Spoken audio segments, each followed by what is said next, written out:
bom. Obrigada, Senhor, por mais um dia aqui na tua casa, na tua presença. Essa igreja é tão gostosa de estar. Glória a Deus. Romanos capítulo 3. Vamos direto para a palavra. Eu gosto muito de vir aqui. Fiquei feliz que o pastor me entrou de novo. É muito bom vir aqui. Glória a Jesus. Mas tem algo para dizer para a igreja. Sabe aquela palavra que é pura revelação? Você estuda e fala, Jesus, de onde que veio isso? Só pode ter sido do céu. Não é de hoje, tá? A de hoje é um estudo mesmo, por isso que eu trouxe um esforço até um pouco maior do que eu costumo fazer, porque estudo é estudo, né? A gente não pode aprender matemática e deixar a fórmula de Bhaskara para trás. Tem que aprender a fórmula de Bhaskara também, tem que aprender como faz tudo, né? Em relação a tudo, Então, quando Deus nos dá uma palavra assim, que é mais um estudo do que uma própria revelação da palavra, não deixa de ser uma revelação, ela tem que ser escrita mesmo, porque eu ainda não sei ministrar um estudo sem um esboço. Mas vamos lá. Deus nos dê graça. Romanos 3, versículos 5 e 6. Glória a Deus. Eu fico aqui com o coração no culto lá. Falei, agora o culto já deve estar no louvor. Enquanto a gente já estava falando, eles estão no louvor. Ou ainda na administração da abertura, se o pastor David estiver lá. Glória a Deus. Muito bom. E então, diz a palavra em Romanos 3, 5 e 6. Mas, se a nossa injustiça evidencia a justiça de Deus, o que diremos? Seria Deus injusto por aplicar a sua ira? Fala em termos humanos. Verso 6. É claro que não. Do contrário, como Deus julgará o mundo? Eu vou ler novamente. Mas, se a nossa injustiça, os nossos pecados, irmãos, as nossas iniquidades, aquilo que nos afasta de Deus, se a nossa injustiça, aquilo que é mal em nós, quando revelado, evidencia, traz a evidência, traz a clareza, traz a visão, aumenta a clareza da justiça de Deus. Quando a nossa injustiça evidencia a justiça que vem do céu, o que nós podemos dizer? Seria Deus injusto por aplicar a sua ira na nossa injustiça? E eu faço essa pergunta para a igreja. Por acaso você já passou por algum momento que você pensou que injusto essa pessoa ou eu mesmo está vivendo essa situação? É muito injusto da parte de Deus permitir isso na minha vida. Já parou para pensar isso? E aqui está dizendo assim, será que Deus é injusto quando Ele aplica a sua ira sobre a nossa injustiça? E Paulo aqui já responde no verso 6, é claro que Deus não é injusto. Deus é justiça, e se Ele não revelar a sua ira sobre a impureza, sobre o pecado, Ele não pode ser chamado Deus de amor. Então, quando Deus se revela intolerante ao pecado, Ele se revela um Deus de amor. Do contrário, como Deus julgará o mundo?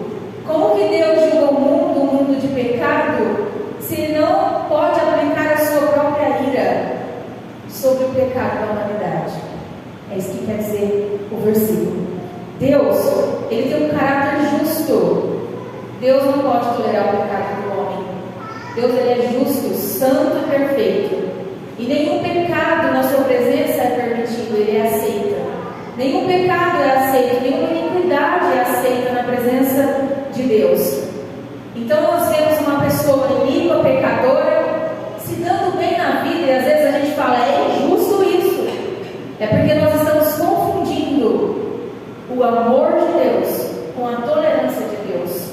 Deus é tolerante, paciente e longânimo para que Ele espere que esse pecador venha à sua presença.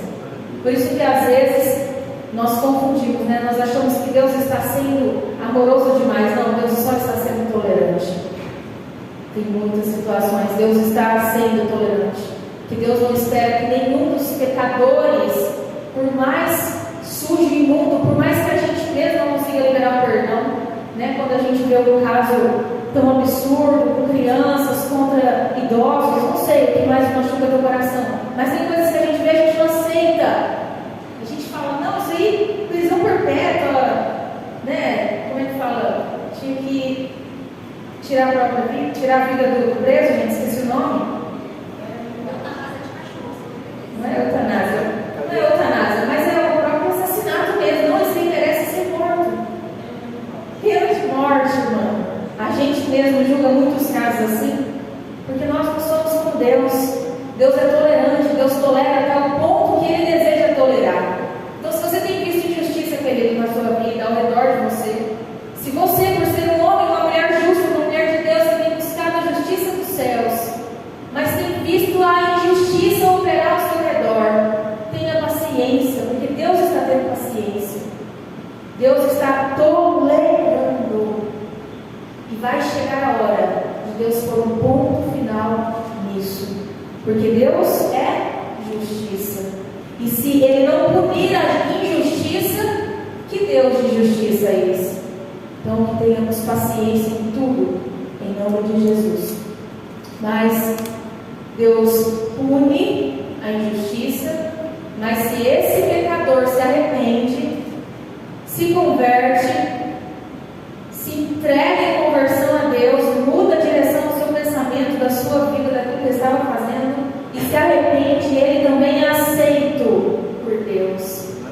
Glória a Deus. Também nós não somos ninguém para impedir alguém de receber o perdão de Deus. Se Deus está oferecendo, se a pessoa está arrependida, nós temos que abraçar essa alma e dizer: eu também te aceito, eu também te perdoo por Cristo Jesus. Então, punição e perdão fazem parte do caráter de Deus. Nós vamos ver em alguns casos Deus punindo, nós vamos ver em alguns casos Deus perdoando. Isso é intrínseco, flui do caráter de Deus, essas características. Deus é assim. Só que a justiça de Deus, ela opera em 3 níveis que o ser humano apresenta. Um deles é aos que estão na prática do pecado, nível 1. Nível 2, aos que se arrependem. E nível 3, aos que se arrependem e estão tentando começar uma nova vida com Deus. Há esses 3 níveis de justiça que Deus opera. Em relação ao item 1, nós vamos falar aos que não se arrependem e que permanecem na prática do pecado. Eu queria que os irmãos passassem um pouquinho para frente aí, em Romanos capítulo 11, nós estamos no 3, ande até o 11 por gentileza, no verso 21 e 22, Romanos 11, 21 e 22, aos que estão na prática do pecado, o que a Bíblia diz? Porque se Deus não poupou os ramos naturais, também não poupará você. Considere, pois, a bondade e a severidade de Deus para com os que caíram. Para com os que caíram, Deus opera o quê? Severidade. Mas para com você, a bondade de Deus. Desde que, ou seja, você precisa fazer algo. Você precisa permanecer nessa bondade. Do contrário, também você será cortado. Quando a palavra diz de ramos naturais, são os próprios judeus. Jesus nasceu ali como judeu e Jesus veio para os judeus, mas os judeus não aceitaram. Os judeus são os ramos naturais. Por causa da recusa dos judeus de aceitar o Cristo na forma como ele veio, o Senhor abriu o leque para os gentios, e somos nós. Então nós somos os ramos que não são naturais. Então nós somos um ramo de, vou dar um exemplo aqui, um pé de limão enxertado com pé de bocã. O ramo natural é pé de bocã, é ramo de bocã, mas nós somos um outro tipo de ramo enxertado num outro tipo de planta, porque Jesus veio para os judeus, mas eles não o aceitou. Os ramos naturais são os judeus. Se Deus não poupou nem os ramos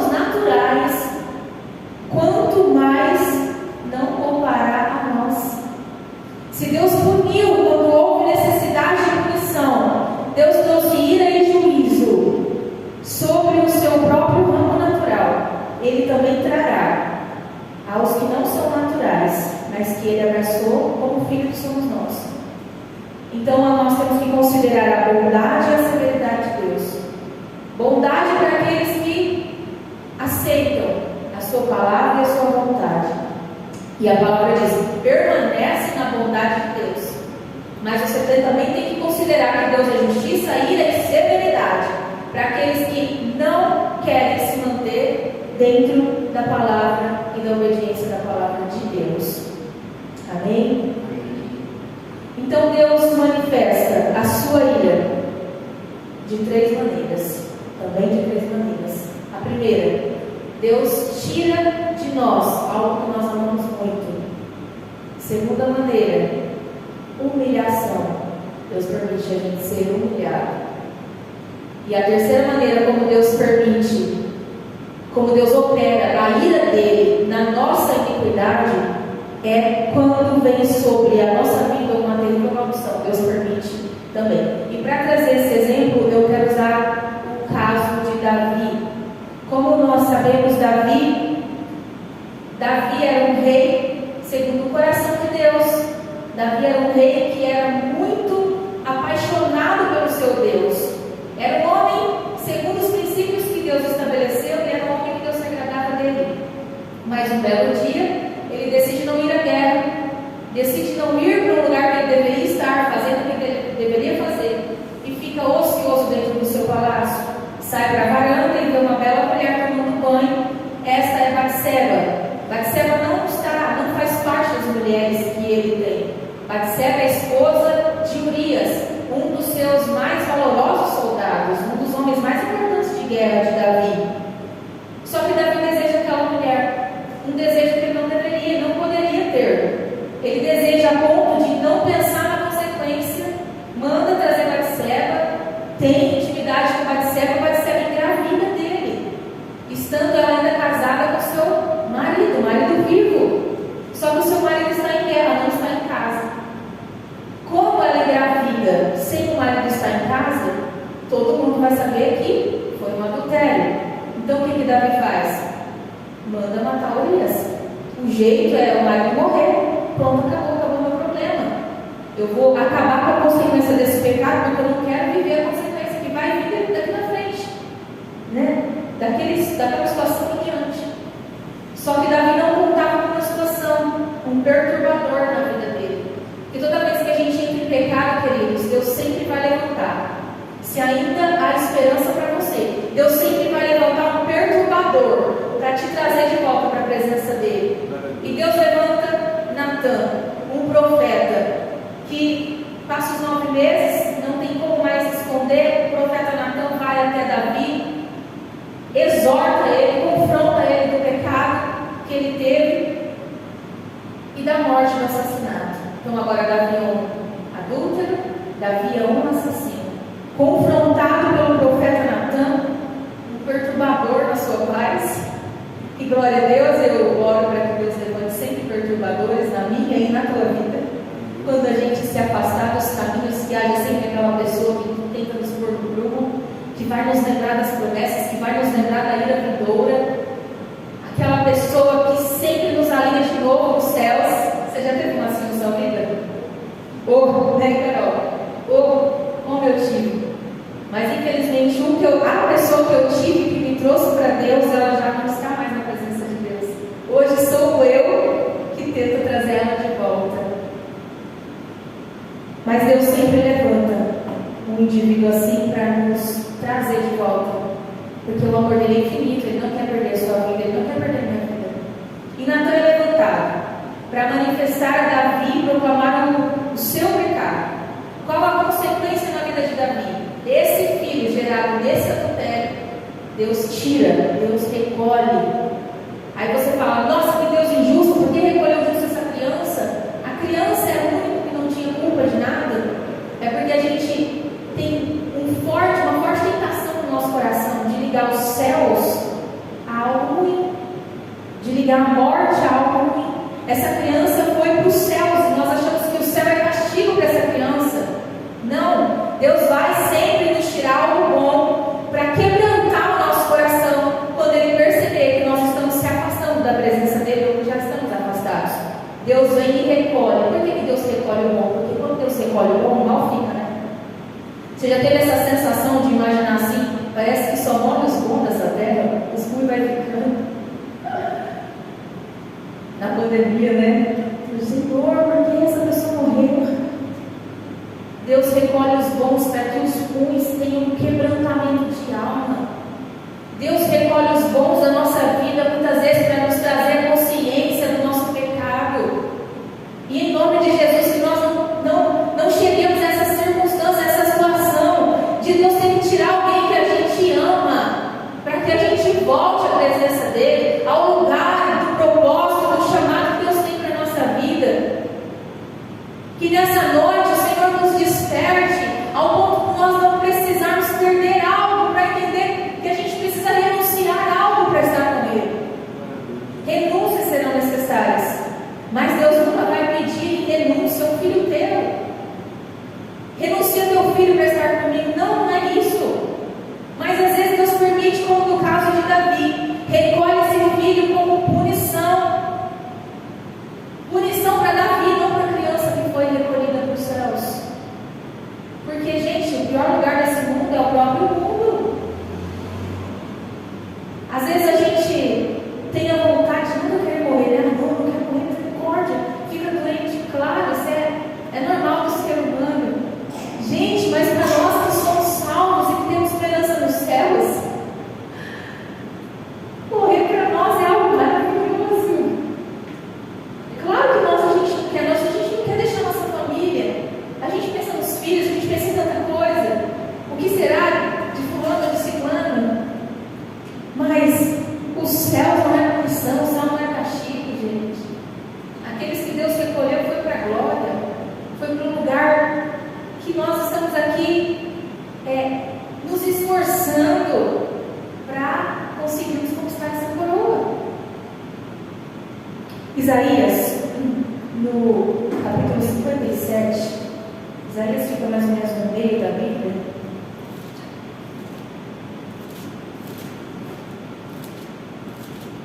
No capítulo 57, no versículo 1, olha que interessante. Diz que os justos perecem e não há quem se importa com isso. Talvez você sinta na pele isso aqui. Às vezes você perece e ninguém se importa com você. Os piedosos desaparecem sem que alguém considere esse fato. Pois o justo é levado antes que venha o mal. Olha, o justo é levado, Deus recolhe antes que algo pior possa acontecer na vida dele. Se Deus, pela sua presciência, onisciência, Ele vê que é mais um tempo e essa pessoa pode se perder por conta de uma circunstância que ela está vivendo, Deus recolhe. Deus recolhe. Deus prefere recolher uma alma e ganhar ela do que deixar na terra e perder daqui a pouco. Deus é um Deus de amor, Ele age dessa maneira. Então, Deus, Ele leva o filho de Davi. Ele leva o filho de Davi para que Davi se quebrante, para que Davi se arrependa, para que seja uma forma de conseguir de novo alcançar a consciência, o íntimo coração de Davi. Só que não para por aí. Davi também é humilhado. Davi, quando é descoberto o seu pecado, pessoas começam a jogar pedra no palácio de Davi, começam a ofendê-lo, né, publicamente, seu assassino, seu adúltero. Davi começa a ser humilhado no reinado onde ele era a cabeça. Davi começa a ser humilhado. E eu creio que muitos de nós já passamos por situações de humilhação. Mas Deus não faz isso porque Ele é mau. Deus faz para atrair a nossa presença de novo. Gente, porque dependendo do orgulho e da soberba que há dentro de nós, se não for uma humilhação muito igual luva mesmo, assim, se não for pisando, a gente não volta de novo para o Senhor. A gente pensa que sozinho eu consigo, sem Deus eu vou chegar lá, não importa com que forma eu vou, mas eu vou dar um jeito. Sabe, dependendo do nível de arrogância do nosso coração, maior nível de humilhação que o Senhor precisa nos pôr. Você já ouviu essa frase? Deus só pode usar um homem grandemente depois de esmagá-lo grandemente. Então, se você tem passado, se um momento da tua vida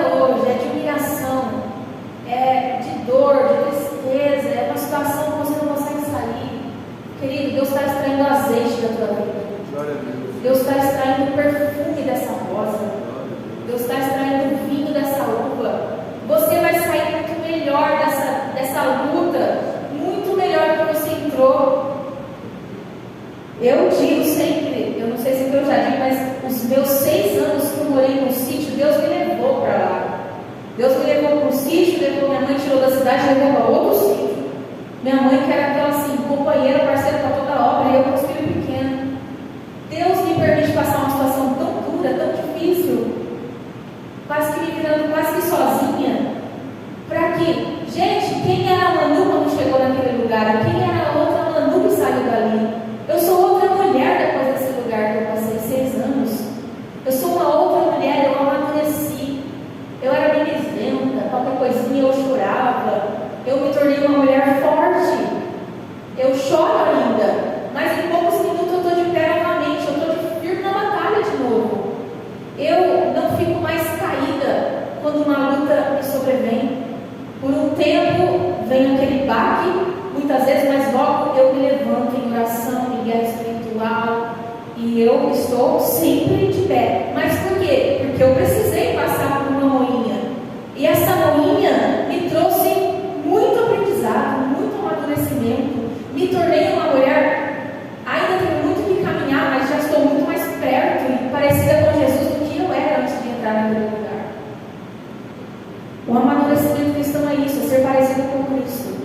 Então toda luta, toda dificuldade, toda humilhação, todo quebrantamento, tudo que Deus tira que se ama muito, ou às vezes toda terrível maldição que o Senhor permite a gente viver, é para nos atrair, é para nos moldar, é para nos fazermos melhores, homens e mulheres mais parecidos com Cristo. Nós precisamos ser cópia de Cristo. E humilhação, Deus permitiu Davi passar, e também tem uma terrível maldição sobre a sua casa. Nós sabemos que a história conta que Aminon, filho de Davi, violenta sua própria irmã Tamar. Depois outro filho chamado Absalão, que amava muito a sua própria irmã, que era a irmã de pai e mãe também, que era Tamar. Passa alguns anos, ele vai e mata o irmão que violentou a outra irmã. E a vida da família de Davi, gente, foi uma derrota só. Deus levanta depois outro filho pelo ventre de Batseba, agora Salomão, que é filho de Davi e Batseba também, mas não é o filho daquele momento de adultério. Urias já havia morrido, e Salomão é escolhido por Deus, mas até então a vida, as consequências na família de Davi foram terríveis. Então Deus tira pessoas, Deus quebranta, Deus humilha, e Deus permite maldições chegarem, porque a Bíblia diz que Deus visita a maldade dos pais nos filhos. Por isso que a gente precisa rever tudo que temos vivido. A gente precisa nos limpar em oração, pedir perdão ao Senhor em todo o tempo, nos arrepender de tudo que a gente fez, para que nada de consequência de pecado nosso não passe para os nossos filhos. Nós não podemos permitir que isso chegue nos nossos filhos. Amém? Eu lembro que quando eu conheci a igreja de Cristo, a igreja verdadeira de Cristo, foi em 2009, e eu tinha acabado de sair da separação do meu primeiro casamento, e eu comecei a frequentar essa igreja. A Emily tinha 1 ano de idade, e eu conheci a palavra de Deus ali.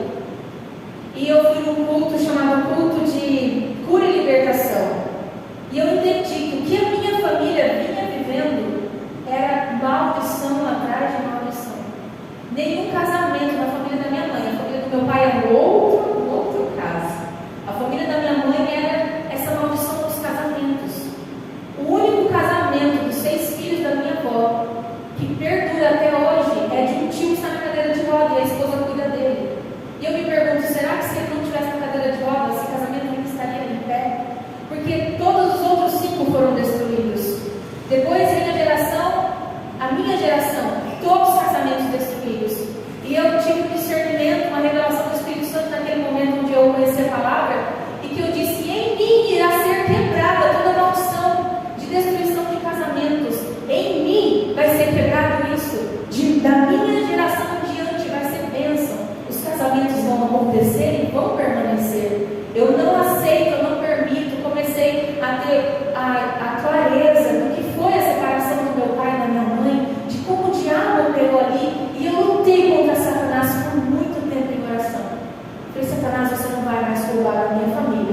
que você roubou a alegria de um casamento saudável, feliz. Quantos traumas eu e minhas irmãs trouxemos por causa de uma separação tão prematura do meu pai e da minha mãe. Então eu disse, em mim vai acabar isso. E em nome de Jesus, Deus tem me abençoado. E Deus tem guardado meu casamento. Não é fácil, mas Deus ajuda aquele que busca. Então a gente precisa se colocar nessa posição. Senhor, quebra em mim toda a maldição que vinha na minha família. Se você começar a estudar os casos da sua família, você vai entender que há pecados geracionais que vão se repetindo. E por causa dos pecados, maldições vêm também sendo carregadas nas nossas famílias. Então a gente não pode permitir isso. Para a glória de Deus, nós seremos um povo abençoado. Da nossa geração em diante, uma nova vida, uma nova história nós vamos ter para contar. Em nome de Jesus. Em nome de Jesus. Aleluia. Deus sempre faz justiça, para que a gente entenda a diferença do certo e do errado.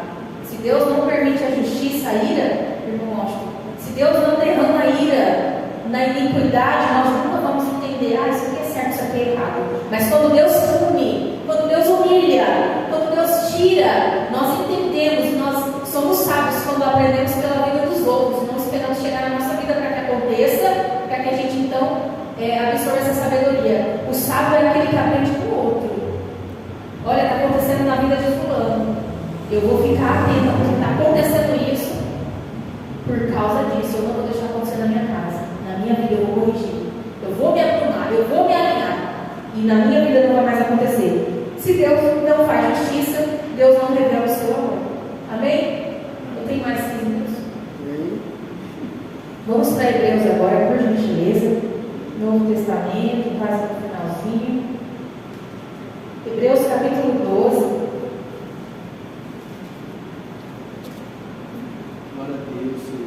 Glória a Deus. Louvado seja Deus. Essa não é uma palavra que ganha muitos likes, né, irmão? Postar lá no YouTube assim, arrependa-se, o arrependimento verdadeiro, arrependimento eficaz. Não vai ter muita visualização não, né? Mas é a palavra que abre a igreja. É uma palavra que nos corrige, que nos põe de novo no prumo da vontade de Deus. Hebreus 12, versículos 6, 7 e 8. Porque o Senhor corrige a quem ama e castiga todo filho a quem aceita. É para a disciplina que vocês perseveram. Deus os trata como filhos. E qual é o filho a quem o pai não corrige? Qual o filho que o pai não corrige? Qual o filho que o pai não corrige? Ou vamos inverter a pergunta: qual é o pai que não corrige um filho? Um pai que ama. Um pai que ama, um pai corrige. Agora olha a pergunta que o versículo nos faz fazer. Por que o Senhor corrige? O Senhor corrige a quem? Aí ele mesmo responde: o Senhor corrige a quem ama.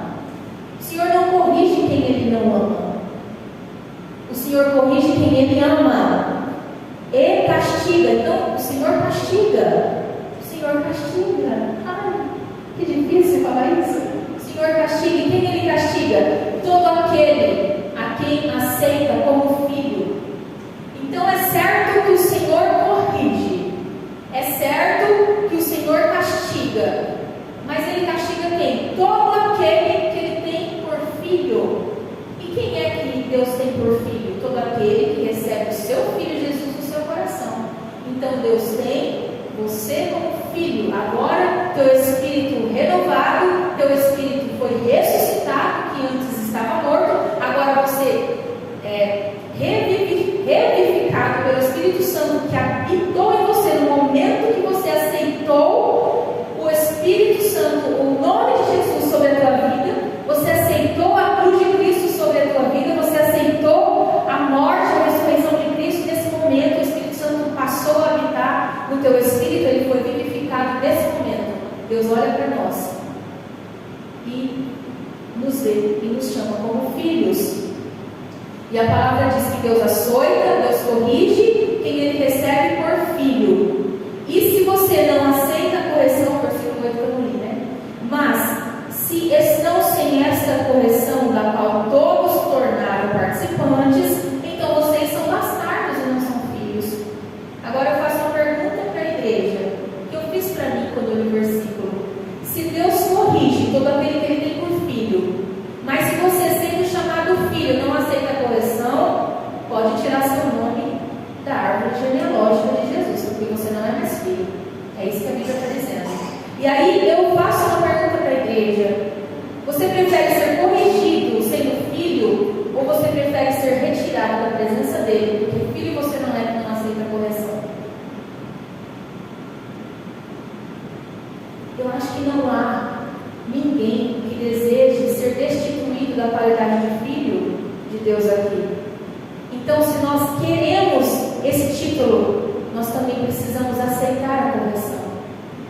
poda porque Ele ama.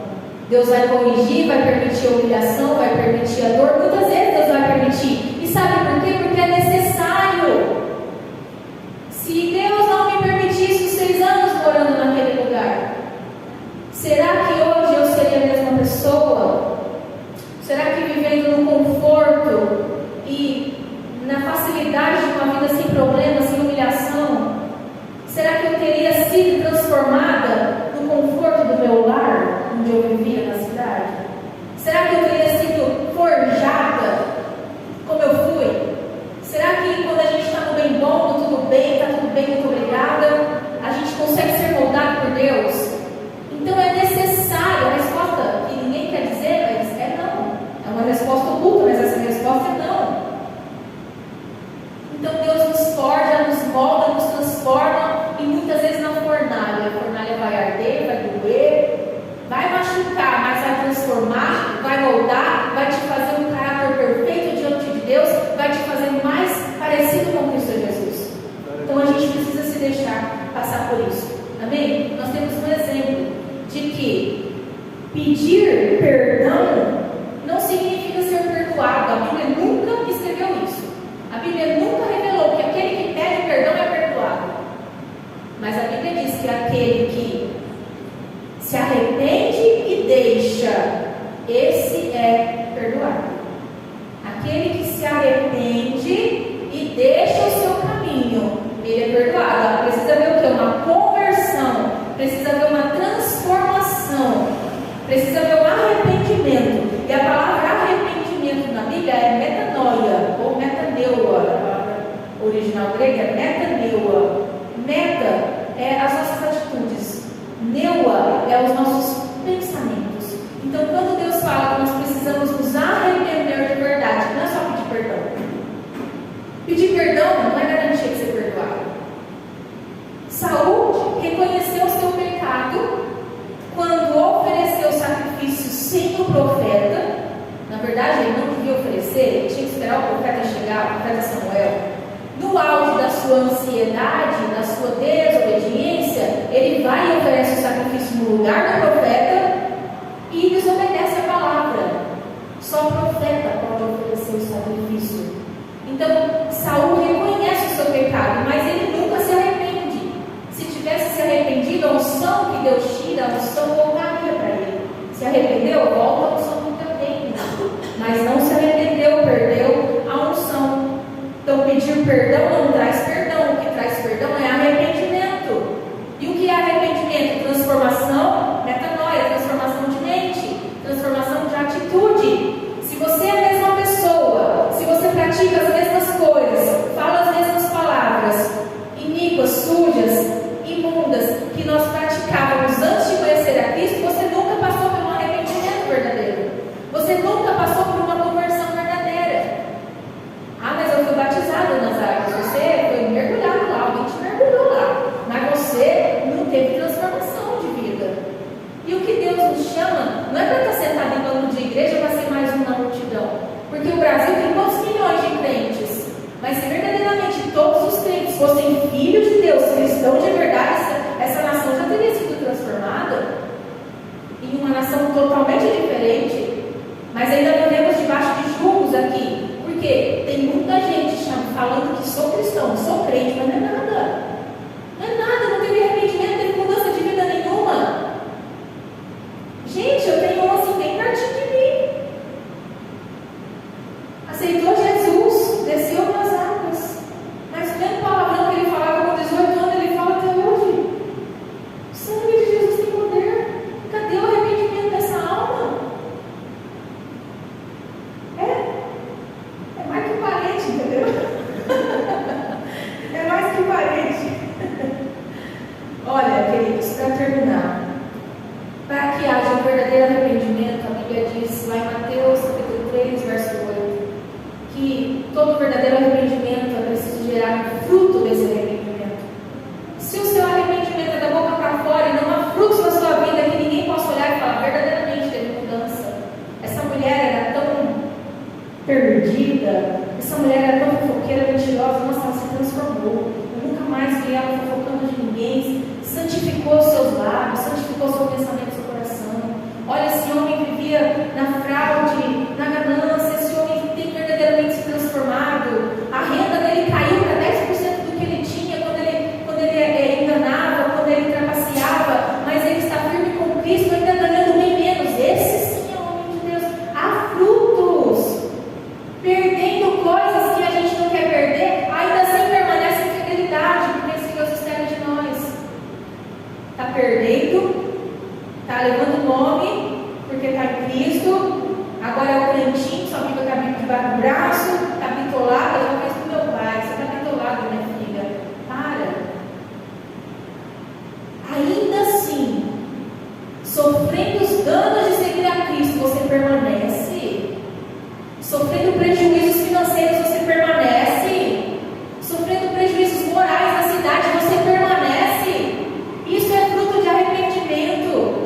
não tinha comida nem para ele, desejou comer o que os porcos comiam.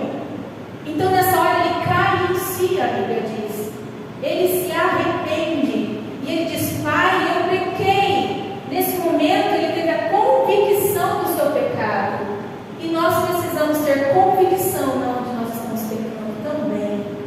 Nós precisamos entender que há um momento que a nossa alma, o nosso entendimento tem que cair em si. Falar: opa, pera lá, eu estou em Cristo, mas continuo com uma prática que desagrada o meu Deus. Convicção do seu pecado. O filho pródigo teve. Passa o tempo, ele diz: direi ao meu pai e a Deus, eu pequei contra o céu. Confissão de pecados. Ele teve convicção do seu pecado e confessou o pecado. Só que ele não parou por aí. Nós também não devemos parar na confissão de pecados.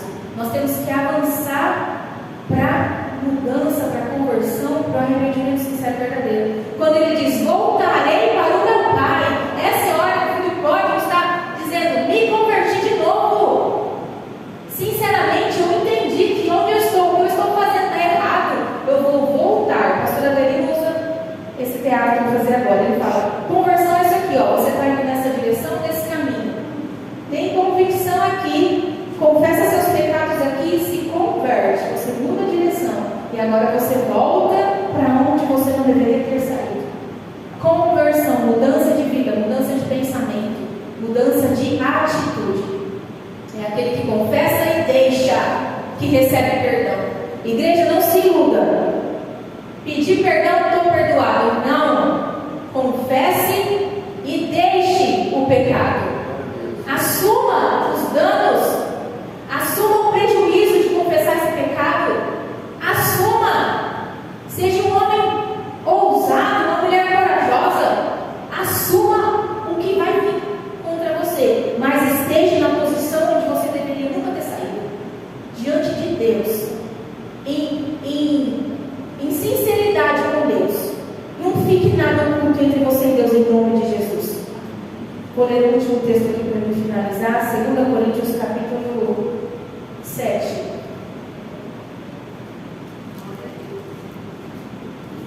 Segunda Coríntios capítulo 7. Arrependimento é repugnar o pecado, sentir nojo do pecado, ânsia de vômito por causa de pensar em pecado e desejar mudança e correr para os braços do Pai e nunca mais voltar para esse lugar. Em nome de Jesus. 2 Coríntios capítulo 7, verso 10. Porque a tristeza, segundo Deus, produz arrependimento para a salvação, que a ninguém traz pesar, mas a tristeza do mundo produz morte. Preste atenção. Quando a gente peca e a gente não se arrepende, o que vem sobre nós? Culpa. E o que é culpa? Que é gerada pelo pecado, pelo mundo, gera em nós morte. Uma pessoa que tem um sentimento de culpa muito grande, ele deseja morrer. Ele entra em depressão. Ele é uma pessoa angustiada. Ele tem síndrome do pânico. Ele tem tudo quanto é coisa. Começa a desenvolver doença, porque a culpa que ele carrega é tão grande que ele não conseguiu ainda entregar a Deus tudo isso. Então, essa culpa do pecado gera morte, é o que a palavra está dizendo. Agora, quando eu peco, eu tenho convicção do pecado, eu confesso a Deus o meu pecado, eu desejo mudança de vida, então vai ser gerada uma tristeza em mim, mas essa tristeza é segundo Deus, porque agora é Deus que está conhecendo o meu pecado, eu estou confessando. E quando eu confesso e quero deixar de abandonar esse pecado, vai vir uma tristeza, sim, uma tristeza de arrependimento, mas o que vai gerar em nós não vai gerar morte, mas vai gerar salvação. Outra vez eu pergunto à igreja: você quer uma tristeza gerada pela culpa que te leva à morte, ou você aceita a tristeza gerada por Deus que leva ao arrependimento, que te leva à salvação? De novo, uma resposta que a gente não fala, mas óbvio é não. Eu não quero a tristeza da culpa, eu quero a tristeza do arrependimento e da salvação. Então, uma escolha sábia nessa noite é nós entregarmos nosso coração ao Senhor e falar: eu prefiro ficar triste por aquilo que o Senhor quer me corrigir, do que ficar triste por culpa de pecado que eu não quero entregar na tua presença. em nome de Jesus. Peça ao Espírito Santo que te dê convicção dos seus pecados. Sabe por quê? Às vezes a gente está em pecado, mas às vezes é um pecado pequeno. Gente, tem diferença de pecadinho e pecadão. Amém? Tem diferença de condenação no inferno. Não é lógico de pecado que é pequeno e pecado que é grande. Todos têm condenação. Mas a Bíblia diz que há diferentes níveis de condenação até no inferno. Então, se há pecado pequeno e há pecado grande, você precisa pedir ao Senhor, me dê convicção dos meus pecados, porque às vezes eu não sou adúltera, às vezes eu não sou ladra, eu não roubo nada de ninguém, eu não me prostituo, eu não tenho um outro caso extraconjugal, mas eu tenho um pecado que é oculto, que ninguém percebe, que nem meu marido percebe, nem meus filhos percebem. Às vezes eu julgo alguém só aqui, ó. Às vezes eu bato o olho numa irmã na igreja, não gostei dessa irmã aqui, não quero nem conversar com ela. Me desvio da calçada quando eu cruzo com alguém. Algo pequeno, mas é pecado. Então nós precisamos pedir ao Senhor, me dê convicção de todos os meus pecados. Talvez grandes aqui ninguém tenha, mas pecados pequenos, ocultos, pecados no nosso coração, na nossa mente, é o que mais o cristão pode estar pecando hoje, né? A gente precisa pedir ao Senhor. E o tamanho do seu grito é o tamanho do seu arrependimento. Por isso que eu não julgo quando está ali na igreja, um mover grande do Espírito Santo, Carol, e tem alguém gritando muito, pulando demais. Ontem mesmo nós tivemos vigília lá em Pirapó, e o pastor Rodrigo começou com louvor lá, que eu não lembrei não, eu dei um suco bem alto mesmo. Depois eu caí no chão e comecei a chorar, porque eu tenho a liberdade do Espírito Santo. Ninguém sabe onde Deus me tirou, ou alguém, ou alguns irmãos sabem, mas não sabem de onde tirou o meu coração, né? A gente é liberto de tantas coisas quando nós estamos em Cristo, que ninguém sabe onde Deus me tirou, então ninguém tem direito de me julgar na minha entrega. Então eu entrego, grita mesmo, grita, clama, chora, tenha liberdade na presença do Espírito Santo, porque Ele está aqui. Amém. E Ele deseja nos levar ao pleno conhecimento de tudo que está nos afastando de Deus, para que a gente tenha uma intimidade perfeita com o nosso Senhor. Amém? Amém. Eu vou orar, deu certo. Glória a Deus.